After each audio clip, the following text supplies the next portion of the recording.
Hello, welcome to lesson 2 of Murder at Oldfields. Today we will be looking at hair analysis. You can see right there, we are going to go to hair analysis. And if you want to read along with me, just go on the lesson. There you go. Or if you want, you could actually just look in the booklet that I gave you. So the first thing I want you to do, as you're getting this ready right here, is I want you to take a look at everything that we've gathered, and I want you to predict who you think the killer is.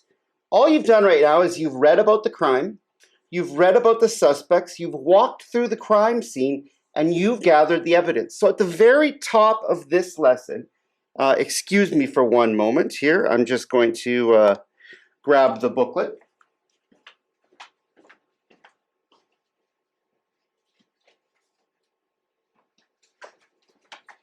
Sorry about that.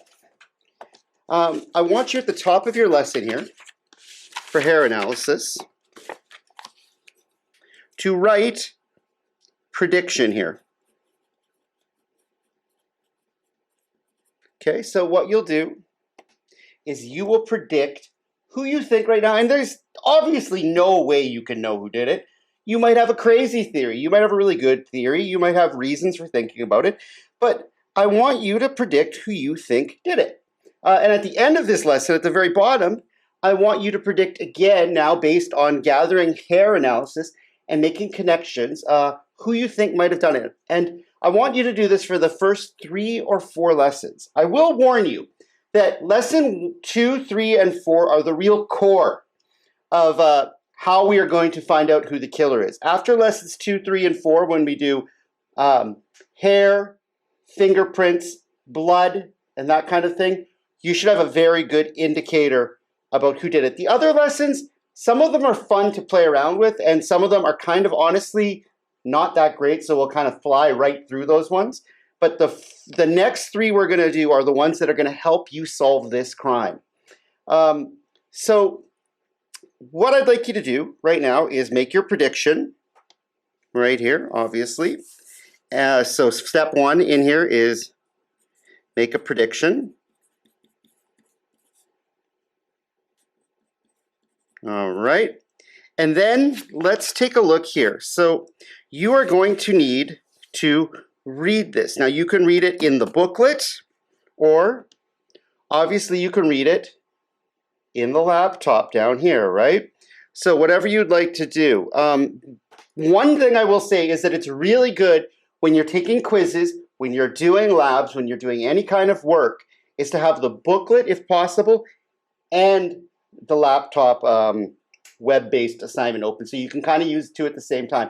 Especially when we get into the lab sections of each lesson, it's really important that you have something. It makes it much quicker. You could do it without the booklet, obviously, no problem. But it's a lot faster if you have the booklet. So try and print it out or get one if you can. Let's look back down here.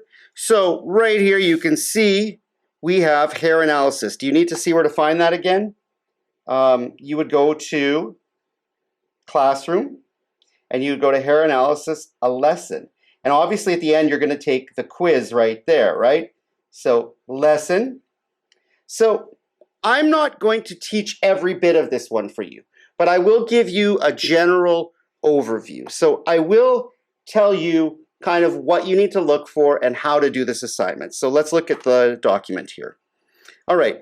Hair is a physical feature unique to animals. It originates and grows from living connective tissues within a follicle. Each growing hair consists of a living root embedded in the skin and a non-living shaft. The hair shaft is composed of the fibrous protein keratin and is made up of 3 layers: the cuticle, the cortex, and the medulla. That's one thing you're going to have to know, is you're going to have to identify different lengths or shapes of hair, different middle patterns, different inside patterns, and things like that. You're going to be looking at different parts of hairs and kind of making a checklist to see what kind it is. And let's just take a look. So this should be clear. So you can see right here, you can see there's the root, there's the shaft, and there's the tip. And if you look at a piece of hair, within that hair, there is a cuticle, which is the outside area. The cortex is the core middle, kind of the meat of the hair, and the medulla is the center of the hair. So there's already 3 parts of basic hair: cuticle, cortex, medulla, right? So within each of these parts, you're going to be looking at things within them. Different ways of looking at the cuticle, different ways of looking at the cortex, different ways of looking at the medulla. And using all those variations, you can narrow down whose hair it is. This is pretty cool. So you're going to learn things about cuticle type, cortex type, and medulla type, right? So as the lesson goes on here, you can see hair is one type of fiber analyzed and compared as physical evidence. When attempting to link an individual to crime, it is necessary to perform a more exhaustive examination of hair in question. Color, length, diameter, medulla patterns, medulla shape are very important. So let's just look at the cuticle. The cuticle is the outside area. So within the cuticle, as you read, please read this area right here, but there is 3 patterns of a cuticle that you can have. You can have coronal, which is broken up like that. You can have spinous, which is indicated like that, almost like that, and then imbricate. So right there, there's 3 ways that the cuticle, the outside of the hair, can look. It can look coronal, spinous, or imbricate. So you got to decide what the outside of the hair looks like. Those are your 3 ways to do it. Now let's move on. Obviously, you can look at the cortex. The cortex is the main chunk. If you look back here, right? The cortex is the meat of the hair, the in-between section. So within a cortex, the color of hair is determined by the amount and type of melanin within the cortex. High melanin would make dark hair black or brown, and low melanin would make lighter hair color, and lack melanin would make it white or gray. So basically, cortex determines color. So when you're looking at hair samples, you're going to have to do for the cortex analysis. That is just another word for color. So you've done the outside of the hair. Now you've done the core of the hair, which will tell you the color. And now the last part you need to look at is the medulla. And in the medulla, there are different patterns here. You can see right here. So what does the center area of the hair look like? So sometimes the hair shaft has a central layer or core called the medulla. When present, this layer may appear in one of 3 different patterns. That's when present. There might be no medulla pattern, and that is very important to notice as well. So you can look and you can read some more. Take your time. This is an assignment that you're going to have a few days to work on easily. Even if we're just doing it web-based, there's a lot to do. You have to take a quiz, you have to do a lab, you have to do control samples and crime samples. So don't worry. This is not a rush. Read through it and get very confident because you're going to need to know all of this at the end of the unit. So there are different medulla patterns. You can have none. You can have it fragmented. You can have it intermittent, which is like in a pattern. And this will all be explained in here. So read, take your time. And then you can also have a continuous medulla pattern, which is very long, right?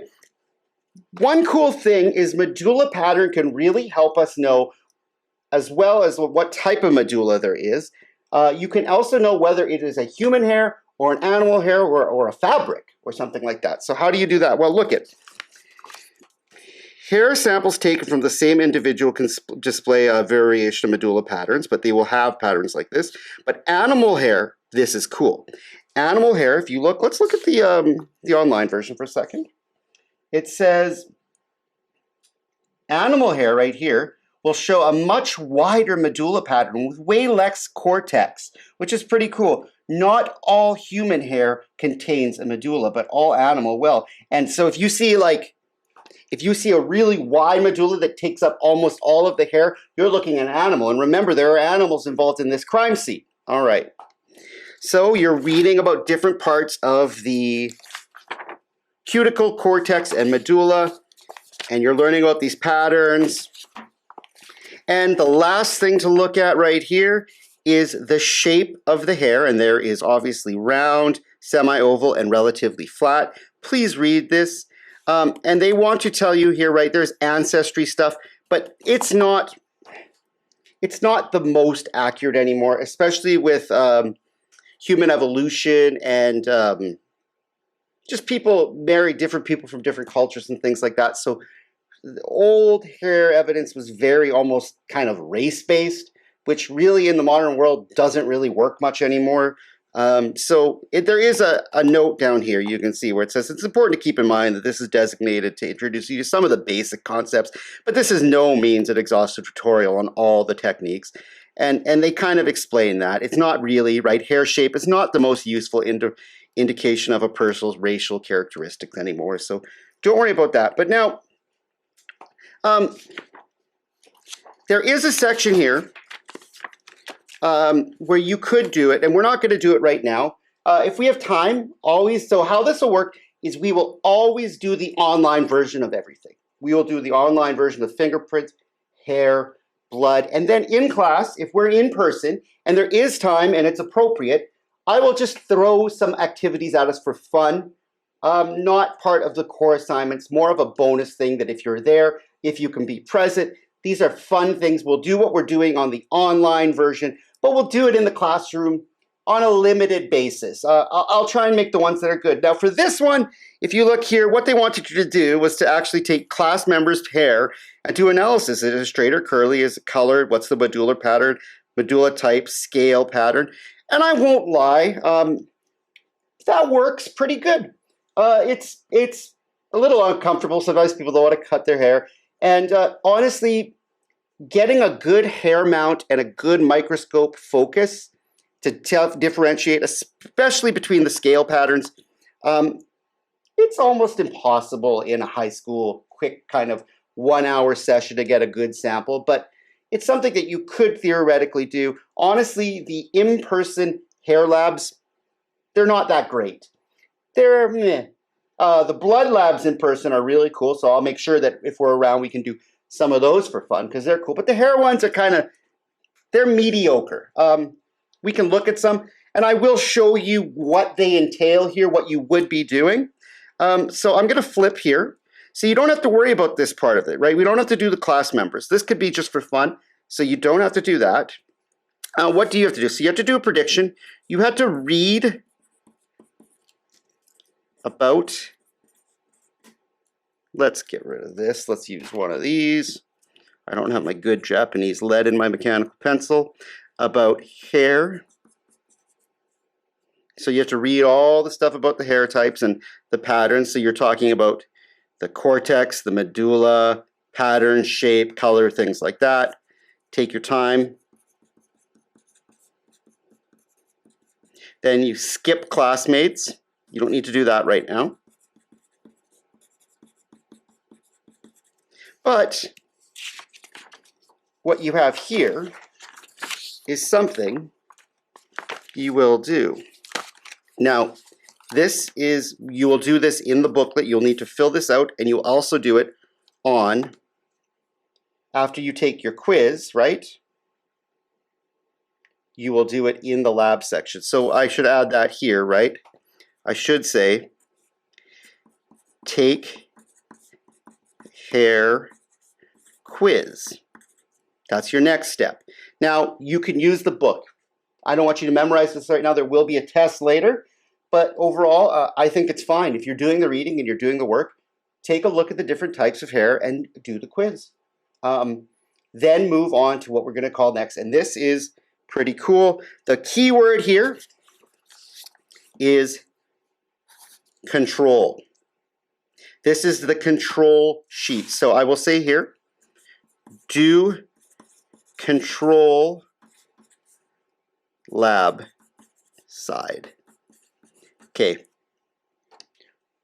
a lot to unpack there, and you're going to be doing this for every single lesson, some kind of control and some kind of evidence. So let's explain this right now. What a control means is that in this example, let's put it in real terms. It is something that is controlled. It is something that we know about this sample. So in this case, what they are simulating is that they went up to every person that was a suspect, and they said, you come here, chop, chop, chop. I'm taking some of your hair. I'm putting it in a bag. You come here, chop, chop, chop. And they labeled whose it was. They labeled every single person's. They went to the dog. They got a piece of the dog hair. They labeled dog. They even went to the victims. They cut some of the victims' hair and they put them in bags and they labeled them. And then you run a test on every hair to identify all the characteristics so that you know what's going on. So what does that mean? Well, actually, what you have to do here, and this is just like the laptop or online version here. So you will look at victim 1, Alexander Smith's hair, and you will say whether it is straight or curly, what color it was, what the medulla pattern is, what the medulla type is, and what the scale pattern is. And then you will submit it. And now we know everything about Alexander Smith's hair. So when we look at other hair samples that we don't know that were gathered from the crime scene, right? So now that we know what Alexander Smith's hair like, and we know Rebecca Smith and Henry Bauer, Anton Geisler, Marianne Abbott, and Francis Curon, and the dog's hair, we go through all of their hair. That's the first side of the lab. If you look here, let's take a look at the laptop. If you go to labs, you do the control side. Don't do the evidence side yet. Do the control side. These are the ones we know. So you pick your lab right here. You would pick hair. And I've obviously done this lab. You can see down there, but that's okay. So I would pick Alexander Smith's hair first. There it is. I can zoom in. You can see the color, the scaling, the medulla type, the cortex type, things like that. And what you would have to do is you'd have to say, was it straight or curly, the color, the medulla pattern, the medulla structure, and the scale pattern, just like you have here. And I want you to fill it out in the booklet and fill it out online. And once you do that, you will have to submit it after you do the whole thing. But don't submit the lab until you've done the control side and the evidence side, right? So you do Alexander Smith's hair, you do all the questions. You go to the next one, you do Rebecca Smith's hair, and look it. You can look in and you can see what her hair is like. And you can make judgments based on her hair. You can do the same thing. You have to do it for every single person. Oh, brown hair. And you can look at the pattern there. Oh, it's a continuous. Interesting, right? So you will go through every... Oh, sorry, I didn't show you the screen there. There you go, sorry. Right? You'll go through and pick every single person's hair type and go around, and you can zoom in and look, and then you will submit. You'll do the control side, which will give you the answers for this, and we're going to use what we know for the next section, which is the ones we don't know, the ones collected in different rooms, and then you will be able to predict whose hair it is. Let me explain this. So first of all, I've got a new setup here, so I'm kind of getting used to it. Sorry about the camera switch there. In the real classroom, they actually do send us collections of hair samples that match exactly with what we do online. So let me just show you that quickly. They gave us, look at this, suspect 1, suspect 2, victim 1, victim 2, dog hair, suspect 3, suspect 4. And you could actually take every one of these, and what they suggest in the in real world lab here is that you would take a glass slide, put it down, take a little bit of clear nail polish, put a dab on there, spread it around a little bit, and this is just making a slide. Let's do victim 2. Okay, let's take her hair. Now I should be using tweezers. I'm sorry, I'm kind of rushing through this. You just take one of her hairs. You'll put the hair on the nail polish. I would take a glass slip cover here, and I would simply place the glass cover on an angle and let it push the air out, push it down, and now I have a preserved and solidified hair sample. I can let that dry, and I would have a preserved sample. I don't know if you can see that. There you go. You can see it a little bit of her hair. And I could actually put this in a real microscope, look at it, and I would be able to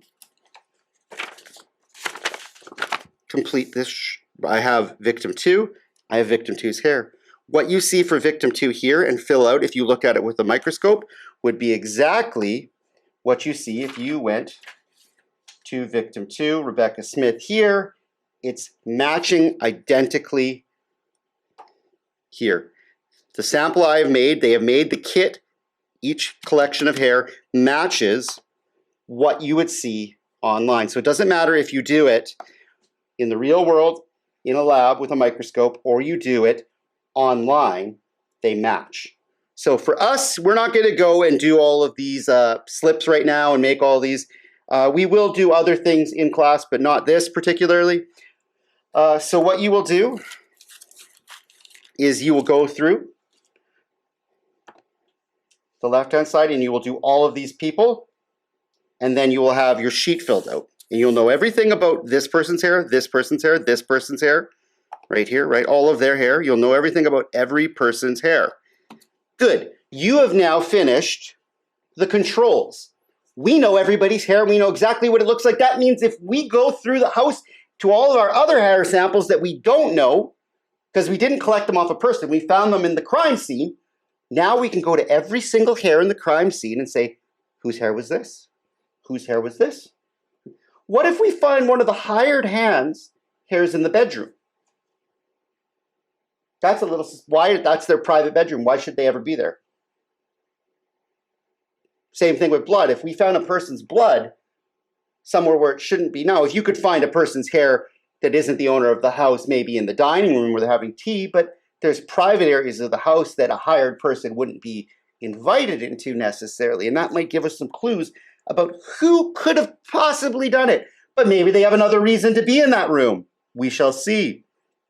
So you've done the control and you've submitted it here, right? You've done all of these people. You've done all of them. Great, right? Now we have to go to crime scene hair samples. And yes, you know it, people. They even send in the kit the evidence cue from the East Room, the front door hair sample. And what you have to do is match all of these samples gathered from the crime scene with the ones that we know. So these are the ones we've collected. These are the controls, and we're going to match them to this and see if there's any hairs in places where they shouldn't have been. So let's look. What you will do on this one is you will go through and you will go through each one, and let's look here on the laptop. You would go here. Now you're on the control side. You will take each one of these hairs and go through them one by one, match them up with here, and go through them, write them down. Write every single thing you know about each type of hair. You can use the picture from here, right? So let's look at evidence cue hair strand on the east window right there. All right, I can zoom in. I can tell you what color was it, what was the medulla pattern, what was the type, what was the scale. And now, this is the cool part, possible sources, because it might be more than one. Some people might have similar hairs, right? That's totally normal in the real world. So you might have 2 or 3 people that have matching hair for that type. So what you need to do now is look at the hair that we don't know, compare it to the hairs that we do know, and say, who could it possibly be? Whose hair could this be? Let's look here. So you'll go through all of them and say whose hair you think it is. All right, so that's the next thing to do. The next thing to do is do evidence lab side. And once you're done that, submit the lab and it will be graded. All right. So you'll submit the lab, and you can do that right here. If you look at the laptop, it says submit current lab. So after you've gone through every single one of these and identified them, and you've gone through every one of these and identified them, and you've predicted whose possible hair it could be, you will submit it right there. So that's basically what you need to do to start with, right? You can see, do a prediction at the start, read about the hair, skip the classmate section, take the quiz, do the control lab, do the evidence lab, and then submit your lab. And another thing to do here, a new prediction. So I want you to make a new prediction at the end, not when we get to lesson 3, blood typing. I want you to do it at the bottom of lesson 2. So make your prediction.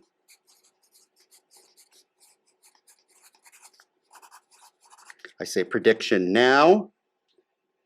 And what I want you to do there is say who you think might be guilty now. Because now you know whose hair is where. And if you're not sure to make a prediction, this is the last thing you need to do actually. So fill out on map. All right. What does that even mean? What I want you to do is go back in your booklet to the map of the crime scene. Right here. I'll show you down here. There you go. So you have all your evidence. So which evidence did we do? We did P, Q, R, S, T, and U. So we did P, Q, R, S.